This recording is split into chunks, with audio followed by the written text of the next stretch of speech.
That's where you guys are. It's Gracklstugh. Now, I believe I explained to you when you entered the city that you are entering into the Dark Lake District, which is the only part of the city that is open to outsiders. There's a whole other section of the city that is closed off. You are not allowed access to it. But you do have free reign in the Dark Lake District. You have been tasked by the man you met at the gate, whose name was Gorlak, and he told you to bring those to the docks to meet his friend Wirt Salt Baron at the docks, and to give them to him. So you entered, you found yourself in a very busy bazaar. The city itself is the first sign of civilization. So in that sense, it's nice to be here. In the other sense, it is awful. Pretty much every building is billowing just a metric fuck ton of black, acrid smoke from the smithing that is going on. Everyone smiths in some way or another in this city. And aside from the bazaar where people are selling things, just about every building in this place is bent towards production in some form or another. So there is this smog that hangs throughout this city that's so thick it's almost hard to see your hand in front of your face. It doesn't really obscure vision completely, but it does make breathing a little bit uncomfortable. It smells awful, like burning sulfur and melted steel. The noise is unbearable. It's just a constant pounding and hammering of people working various metals and hides and creating things. This is a very, very productive city. And you see the structure here is brutalist. Big, square, unadorned buildings. The only things that would count as any sort of decorations would be windows so that people could see through, doors that people can walk through. Pipes and vents coming out of these buildings is the only kind of adornment they have. Otherwise, they are the size that they need to be for the function that they need to produce. You've been given instructions as to what part of the docks to find Wirt's Salt Baron at. There is a very long series of docks here. But you have free reign. You're free to go where you please. You have all of your allies with you here. Is Bupito still tied up? I would say yes. Is he gagged? No. Okay, so once you get into the city, Bupito is like, if you don't mind, I would like to walk free. This is my home. I thought he had that dirty sock or underwear in his mouth. Well, he had over a certain amount of time. I just didn't know if it was still there. All right. I mean, from here, we may have taken it out at some point, just assuming he's, going to be helpful in getting around. I would be a much more useful guide could I walk of my own volition. I do, however, appreciate you carrying me the rest of the way here. I think it's only fitting that Blurg here continues to carry you, just for your own. Blurg actually sets him down next to him while he's still tied up, and he says, we gotta talk about that.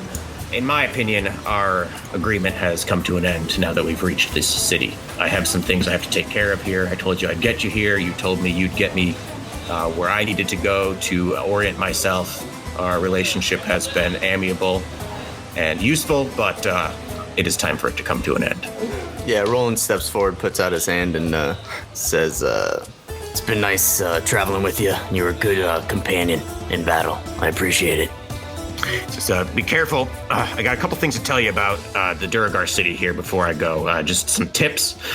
First of all, you are always being watched in this city. Duragar, as you know, can turn invisible, and that is how they maintain order. You must assume wherever you are, there's at least one invisible Duragar watching you. That means that that's the case for all Duragar, though, so you can pretty well trust their word because lying is just about unheard of in this city because of that very fact. The second thing, they always trust each other over outsiders. So if you get into a disagreement with a Duragar, you need to settle it peacefully, because if it comes to fisticuffs or any type of violence, you will be the ones arrested, not the Duragar. And that said, really, if you get into any sort of fights in this city, you can almost rest assured you will be arrested for it just because you're an outsider. You need to keep your heads down. You need to lay low. You need to figure out whatever you need to figure out to get wherever you need to go and get the fuck out of here. This place will tolerate you for a certain amount of time, but eventually you will draw attention and you will be arrested, or worse, enslaved. That said, you have the Alliance of the Society of Brilliance. Now, we're not easy to contact, but there are a number of members of us, and you may find that we can come to your aid if you need it. Well, is there a certain way to contact you? No. Right then. Jeff says, well, Blurg, you weren't a total liability, and I now hate Orogs slightly less, so... Please don't. You really should hate them as much as you did before. Okay, good point.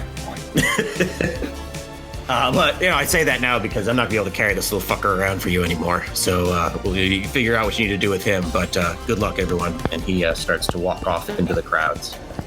All right, so does anybody want to try and do like weapon upgrades or anything like that? Or do we even have money for that? We've got a little bit of money between us. Yeah. In the bag. Not much. But yeah, there is a ton of shit that would be nice to do in this city. I have a gem max in my inventory that you gave me like forever ago that I don't know how much it's worth or what. Well, the Blade Bazaar is where you would go to sell or buy pretty much anything that you want. So if you have things that are in your inventory you'd like to get rid of, that's where you need to go to sell them. And anything you want to buy could be the same. If you have any jewelry or gems or anything, you can try to appraise them yourself. Otherwise, you're going to have to trust the merchants. Can we take them to an appraiser? Yeah, you can do that. Oh, wait a second. Roland can't ever get rid of anything he's taken, so I can't do anything with that gem. Right, because of your madness. Jeff would like to go to an appraiser. We've got 2 more of those gold necklaces, page 36, number 5. Okay. I'd pay somebody like 5 silver to tell me what they're really worth.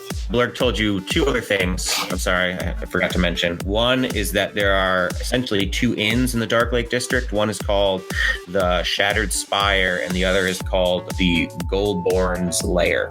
And the Shattered Spire, you can go and eat there if you want to, but only other Duergar are allowed to stay there. If you need a place to stay, it's going to have to be in Goldborn's Lair, which is the only inn that provides rooms for outsiders. But yes, you would like to find an appraiser. So go ahead and roll an investigation for me because you're new to this city. It's a very large bazaar. You can see people selling all sorts of various items, but to identify somebody who might seem trustworthy and does the thing that you want them to do might not be the easiest thing in the world. Andy, are you just helping him? Yeah.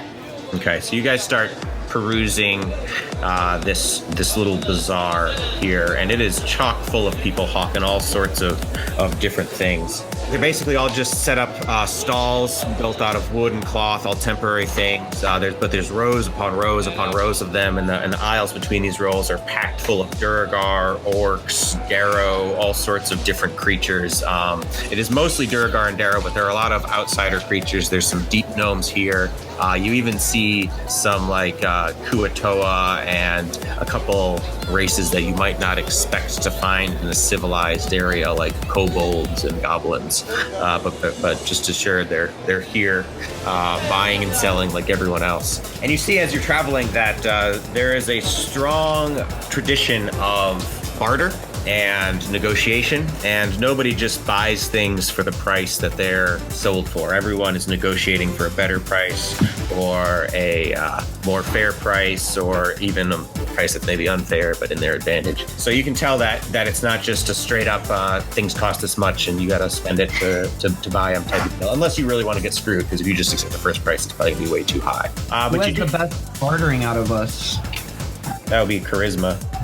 I got a +3 on persuasion. I have horrible charisma. All right. Yeah.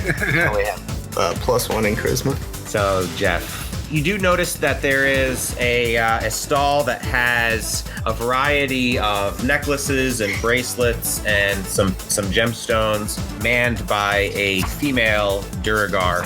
She seems like she could definitely identify your items and what they cost, and seems somewhat trustworthy.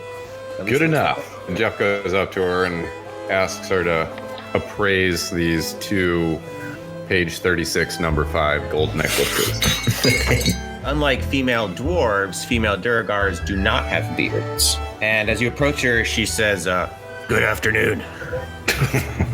Name's Lisa Henstack. What can I do for you?" Well, what a pretty name for a Thanks. for a person. Pretty voice to go with a pretty face. Oh yeah, your voice is pretty too. Sounds just like a Duergar woman. Oh, thank you. Okay, moving right along. So, Lisa, can you help us appraise these 2 gold necklaces? Well, let me see him. Jeff shows them to her without giving them to her. She looks at him. She says, "Yeah, those. Yeah, I can appraise those. It's gonna be 10% of their worth per item." I'll give you 5%. Oh, Calvinus is like, yeah. She looks over at Calvinus and is like, "Is your friend okay?" He just stepped up. Ignore him. Okay. He's the hype man. Roll persuasion. At advantage because Calvinus hyped him up. Or disadvantage. Yeah, I'm helping with the barter. Okay, so you're helping. That's how you help. Okay, fine. It's an advantage. She's like, how about just 2 gold per item? I promise that's less than 10%. Deal. All right, so that'll be 6 gold. Then I'll tell you what they're worth. 4 gold. Okay, 4 gold. Tell you what they're worth. Deal. They're worth 25 gold each. I'll buy them off you right now. So minus that 4, I'll give you 21 gold for both of them. Well, you said 2 gold was less than 5%. I said it's less than 10%. Okay, fine. She hands you 46 gold, takes the 2 necklaces that you have. She says, so what brings you here to Gracklstugh? I don't really see people like yourself here very often. Mostly she's looking at both Calvinus and Glabagool. Oh, yeah. Hey, do we still have that lady dwarf, too? Yep, but she is acting as though she is a servant, as is Calvinus. You turn some heads walking around the city with Glabagool, but people don't really say anything because you aren't the only group here that has strange companions. We are a traveling circus? That's why we look so weird. Oh, you're not going to be performing here, are you? Yes, we are. Who asked you to do that? The leader. Wow, I knew this city was going mad, but I didn't realize it had gone that mad. I've never heard of a single Durgar in my entire life that wanted any kind of entertainment. The king asked you to come here? Yes. Roll deception. 6. You don't want to tell me why you're here. That's fine. Good enough. So, hey, we want to do some more shopping and trading and bartering while we're here. Is there anyone that has any kind of items, maybe goggles that can help see in the dark? Night vision? I want some night vision goggles. And it is actually a thing in D&D. It is. Yes. Is it really? I don't know how Max feels about that. No, yeah, it's a thing. I'm not opposed to you getting that thing in any way. She's like, well, I actually have a very large contingent of traders under my wing. So I could actually provide you with most of the things you want, although something of that nature would be rare indeed, and I'm not sure you'd have enough gold to afford that type of thing. What about upgrades to weapons, like a smithy or something? You're in Gracklstugh. The best smiths in the Underdark are here. You want a smithy, that's going to be no problem. You can go there, or there, or there, or there, or there, or there.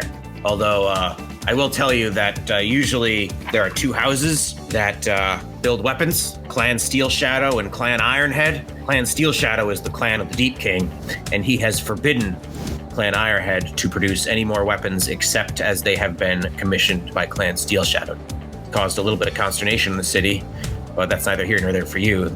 As far as you're concerned, is you've only got half the options for weapons upgrade, which is still significantly more than most cities.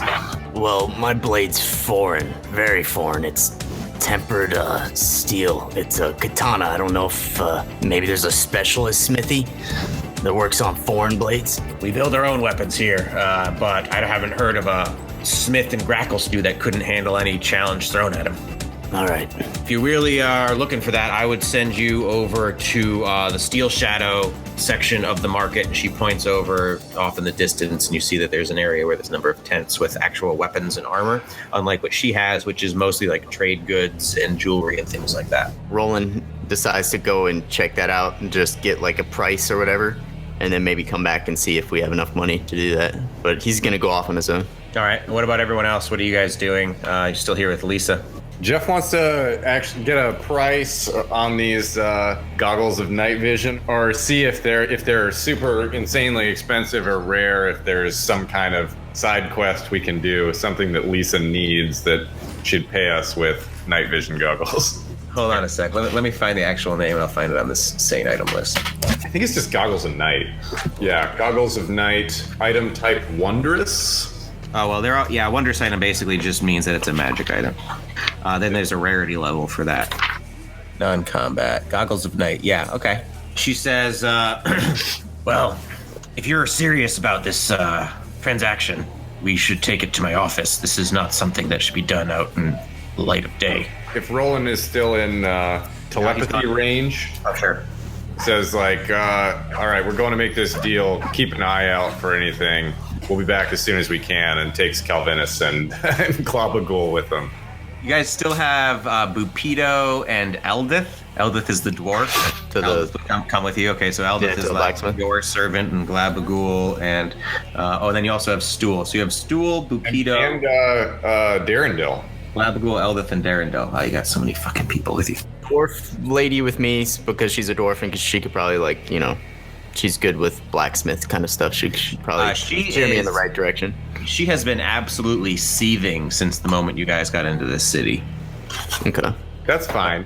But she's keeping it under wraps because she understands the danger that she's in. Eldith will go with you. Then we have Darendil, Bupido, Stool, and Glabagul. Jeff takes Calvinus, Glabagul, Darendil, and Stool. If you take Bupido. Darendil speaks up. He's like, not to interrupt. Just try to keep this little on the hush hush. But it's a little more appropriate for the Quaggoth to go with the Drow, as Quaggoth are more often Drow servants. Oh, that's actually a good point, Darendil. That's true, and if Bupido comes with me, I'll probably kill him or give him to somebody as a slave. Bupido's like, Bupido has his own tasks he would like to accomplish and is having trouble because his legs won't move with all of this rope around them. Jeff sticks is it dirty underwear or socks? Whatever. Why don't we just let him go? Let him go do his shit and we did leave. We agreed that we were going to get rid of him in the town, whether that meant killing him or just letting him go. Oh, sure. You know what, Bupido? Jeff unties his bindings and says, do whatever you need to do. Don't call us again. Bupido turns to you and says, that is wonderful. I knew you would do that because Bupido knows everything. I would just like to point out that Bupido has been right this whole time about everything, and it has all turned out exactly as he anticipated. As he said right in the beginning, you have arrived in the jail cell to help Bupido get home, and you have accomplished your goal. Congratulations, your lives are now complete. And Bupido bows deeply and walks away into the crowds. Good riddance. Jinx, don't make Coke. Bupido is such a likable young man. I don't know. Yeah. Vicious